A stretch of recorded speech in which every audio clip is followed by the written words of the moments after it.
But this is an area that is mostly important to most of us in Sri Lanka who are thinking of migrating, especially to Australia.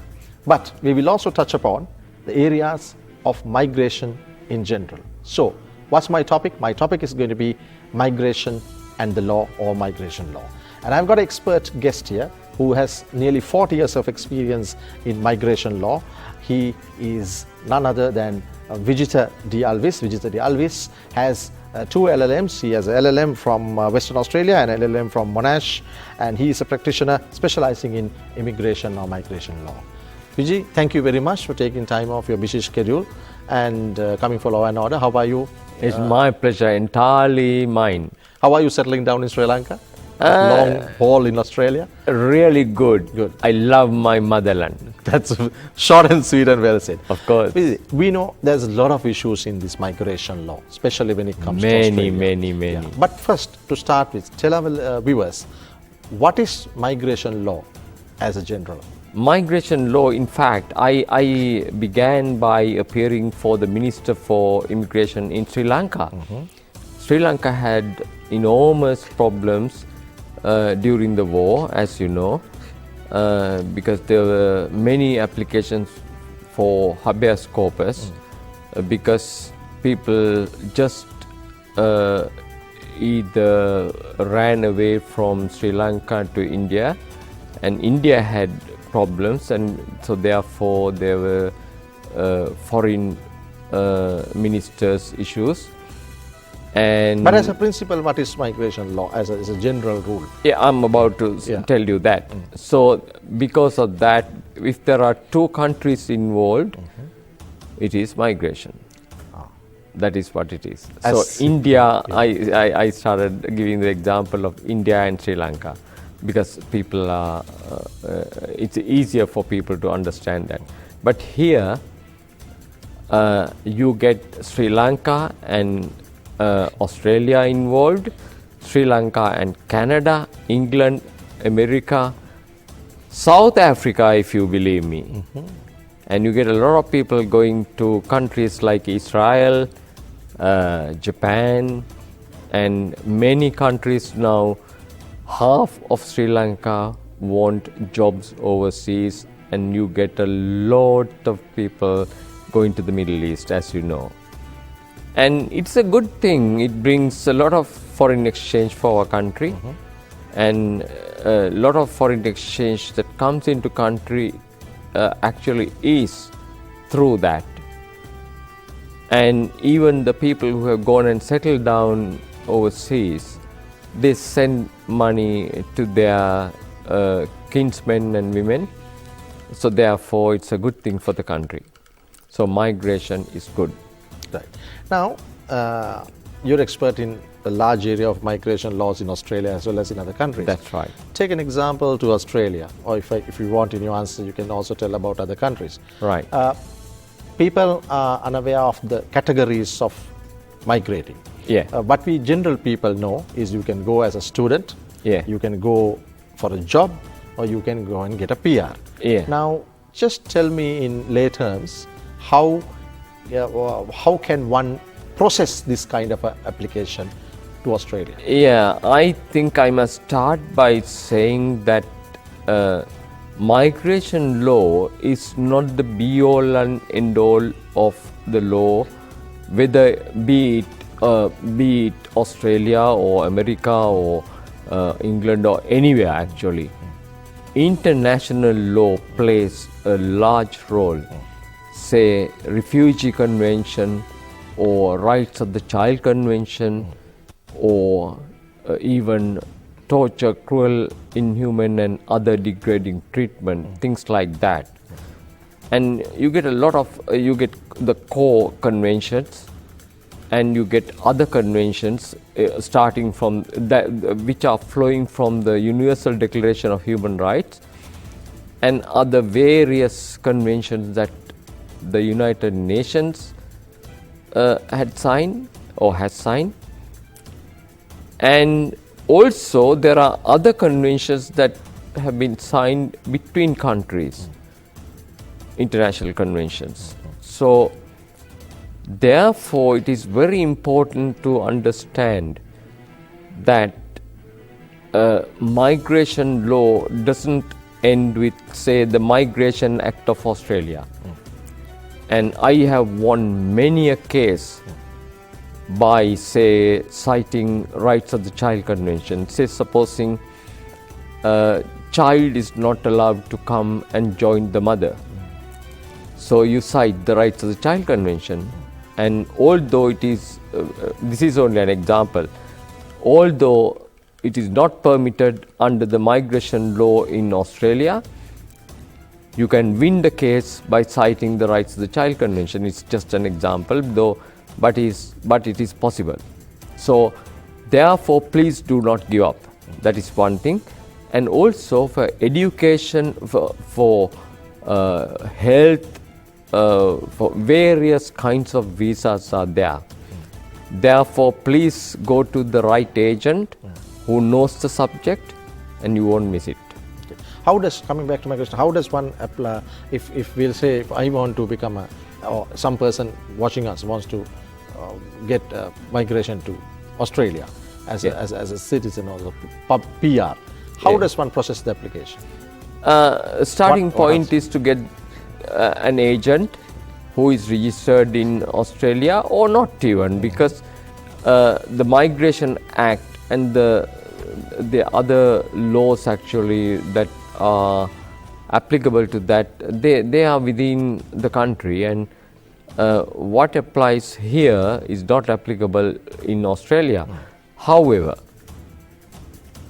one has to know the law there. So therefore, I have come across quite a few instances when people have been misled by some people to whom they have gone. So therefore, it is very important to get the right person who knows the subject. And I have come across a recent case where a doctor had passed part 1, which is necessary to go to Australia, and he had gone to Singapore, spent 17.5 lakhs, and still had been rejected. And I was shocked, because you need a lot of doctors in Australia. You get a whole lot of other professionals that are required, that Australia needs now at the moment. And there was a list published as recently as January. So like that, you get lists published. So one person, anybody who is interested can go into the internet. Please go. It is called now Home Affairs, Department of Home Affairs, like in England. In fact, there were jokes about it. Yes. So Department of Home Affairs, then go to individuals, and then go to workers. So whatever you want to do, medical visas or whatever you are trying to have, and then get an idea. Then that is the way to set about it, and then follow the guidelines. So what you're saying is, it's always better to go to those relevant websites and get an idea, and then you will know from whatever qualifications and abilities you have whether you're suitable or not, without getting caught to wrong agent. Absolutely. Okay. And now, it's the same thing actually. Each government helps the seeker a lot. Okay. Now there are a lot of people who go on PR, if I may say that, public permanent residence, and then is the PR they don't know same as a citizen or not? What is the difference in this? Permanent residency is actually now you get temporary residencies, which are now, say you go for a four-year job visa. That is not a permanent residency. But after being there for 4 years, you might be able to apply for a permanent residency. You get a lot of people who have been able to do that because their skills are needed there. And Australia is a country which is a large country with a small population and with a large number of jobs and not enough takers. And now there are other various problems like terrorism and all sorts of such problems, and therefore they sift through quite a lot, and therefore I think Sri Lankans stand a very, very good chance. Sri Lankans are considered very skilled people and good people. Right. They work hard. Right. When they go there, they fit into society well. And all the Sri Lankans who have gone there are doing extremely well, just like Indians actually. Right. Okay. Now, so the categories are different, like you said. Yeah.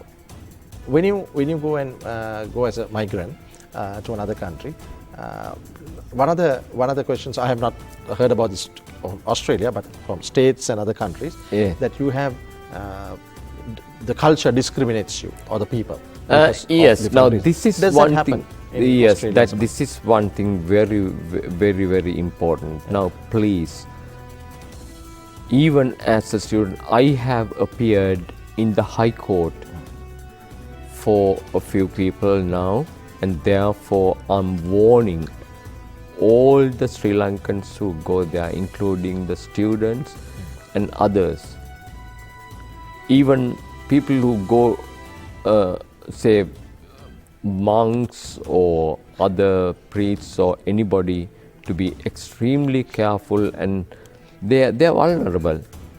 They have to be extremely careful and be very, very be sensitive about the fact that they are going into a different culture. Right. It's a culture clash. Correct. Culture clash. Yeah. So when they go there, they don't understand that in that culture, the people tend to treat these things differently. And say, supposing somebody is treating a person, and that person wants oil applied, say Ayurvedic oil, and that if that oil is applied at dangerous places, I would call, and if it is applied and somebody makes a complaint about it, he may be in trouble. Actually, he may be in trouble if the other person is a female, and it has happened. And I'm so like giving a very big caution. People don't tolerate that's from right. other cultures. And another instance is some people don't know that others can trap. And this particular instance where somebody was allowing another few people to come into or visit him, and then the other person used that premises to have drugs. Called somebody, got drugs, and after taking drugs, you know what happens. And in fact, drugs and alcohol don't go together well. And that person had I mean, not Sri Lankan. Sri Lankan didn't touch anything, but the other people did. The Australians did. And what happened was one person went missing, and after that there was mayhem, and unfortunately the Sri Lankan got locked in, and I had to go to the High Court. Is in Australia? In Australia. Right. Now, what are the remedies a person, Asian or Sri Lankan or Indian, who goes to Australia, who get discriminated from people, has? What are the remedies they have? Australia has a very, very good system. So does, say, UK or in America, there are very, very good safeguards. So therefore, if you get good lawyers, actually you get Sri Lankan lawyers in all these countries. So if a Sri Lankan goes, it's heaps better to contact a Sri Lankan or somebody who is sort of who would understand our culture and their culture. Now, what is the legal remedies that person has? Yeah, so then that person will understand what legal remedy would be best for this person. say, supposing now I will give the example of the interpretation. Now I had to appear for a particular person. I wouldn't mention which type of person even, because then I will be giving a clue. Yeah. I have my professional responsibility. So what happened was I had a something like a 6-week trial, and I created a huge precedent in that one, and where the person who came to interpret was hopeless, who interpreted the English evidence into Sinhalese, didn't carry a dictionary even. In fact, she confessed that she didn't have a English Sinhalese or Sinhalese English dictionary at home. It was that bad. And the judge who heard the case, of course, criticized that interpreter so much, so that my client was very safe. And we won the case with flying colors. And it's a huge precedent now. What was that case on? What are the subject? It's about sexual matter. All right. And yes, sex. I can. You can't go to the details of I don't this, want, because I don't want that You person to be also mentioned identified. that in your career there you had appeared for Aborigine Yeah, rights. many. I was principal What are solicitor. the issues Aborigines face in that country? Many, actually 4% of the Aboriginal people have gone to jail so many times, and there are 80% of them in jails. 4% of the population there, and there are 80% of the prison population behind bars, locked up. And judges are so quick to lock them up, and they can't, like how what happened in Sri Lanka. They used to cut the seats in buses just to protest against the British Raj. So like that, these people they started spitting to protest, and also their kids are taken away from them to teach them the language and the culture. So in order to do that, they surround their houses, the police and the army, and they grab the children away like that. So at that time they protest in so many ways, and one of them was spitting. And the government passed legislation that spitting was assaulting. And I had to go and plead with the judges. In fact, I asked one of the judges, if your child is taken away, Your Honor, what would you do? And the judge just bound over my client and asked him to go home, and said, I would have done the same thing. Right. What is the advice you can give to people who wants to, you did say this in a roundabout way, who wants to have not migration, but to visit a country like Australia or New Zealand? Visiting, actually they encourage visiting. It is good, it's easier.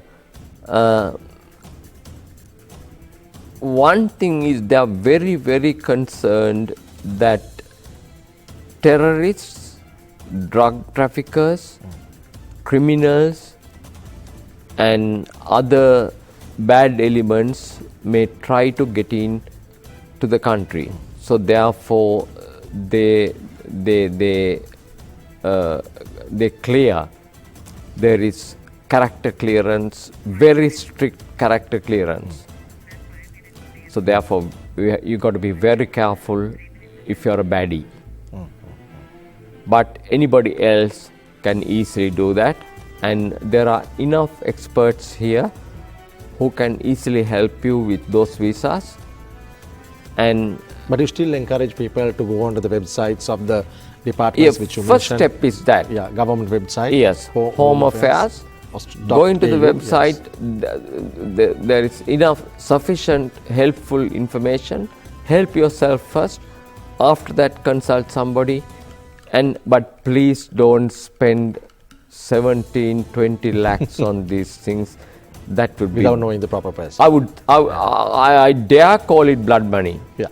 There's another area that you know about these boat people or people Yeah. who try to illegally migrate to Australia. That's right. Especially there's Christmas Island or some the issues. That's which comes. right. It's a Now, very serious What issue. happened to these people who illegally? See, these people. If I take example, they give Yeah. money to some people, like you said, not to, and they take the money and they put them on a boat or a container or something, Yeah. and human smuggling. They send them there.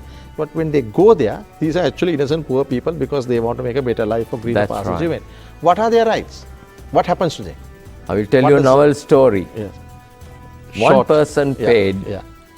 10.5 lakhs Yeah. to be taken to Australia. Yeah. And he was taken away from deep down south. And then he was taken around Jaffna and brought back, and he was let off somewhere in Kalutara or Beruala or somewhere. Beruala, I think. Beruala. And after that, he didn't know what the hell to do. So I'm sorry, I'm using language that No is problem. a little too harsh Yes. sometimes. But the fact remains that he couldn't get that money back still. Yeah. And there are so That is- many people who have That's gone.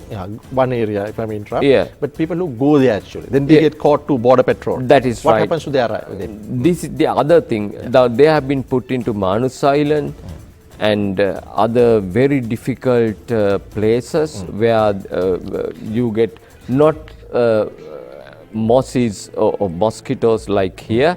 Those mosquitoes are so very dangerous. You get malaria, all sorts of diseases that are spreading so very fast, and it is a gross violation of torture, cruel, inhuman and other degrading treatment. I dare say that. Yeah. Who does I'm that? very angry. Who does that? Is it the border patrol who does that?